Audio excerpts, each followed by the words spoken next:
C'est avec sourire aux lèvres et un cœur très joyeux que les pensionnaires de l'orphelinat d'Agoué Zongo et leurs encadreurs sont rentrés chez eux ce 13 juillet. Fidèle à sa politique de générosité envers les communautés vulnérables du Togo depuis 2011, l'ONG Africash a encore témoigné ce vendredi sa compassion envers cette frange de la population qui a besoin de soutien.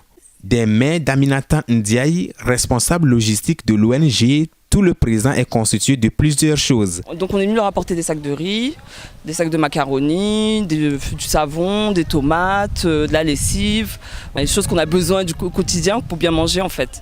Cette action de charité hautement saluée a suscité des reconnaissances de la part des bénéficiaires. À tout moment, quand on reçoit ces genres d'aide, ce n'est qu'un sentiment de joie. Nous sommes toujours contents de voir venir ces gens d'aide, surtout pour les enfants orphelins. Les enfants orphelins, ils mangent matin, midi, soir. Mais vers 15 h, ils font leur goûter aussi. Ils prenaient les biscuits, tout ce qu'on a, vers 15 h, avant le repas. On les fait changer les repas.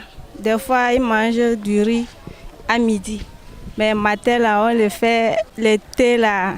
Le soir, ils peuvent manger la pâte. Avec ses 8 ans d'œuvres caritatives au profit des populations défavorisées, Africash compte en son actif des dons de fournitures scolaires aux élèves d'Ativé, de Nouépé et de Zouti, des dons de tables bancs aux écoles d'Afoouimé et de Sévagan et enfin la construction d'un hangar cantonal de marché à Kawa. Comme cela ne suffisait toujours pas, l'ONG a lancé depuis 2016 un ambitieux projet de village autonome à Akata et avec le soutien de la NADEB, la construction d'un centre socio-éducatif. Pour le compte de cette année, elle envisage pour la communauté d'Agoué Zongo la mise en œuvre d'un projet sanitaire. On a quand même à notre actif un marché à Kawa.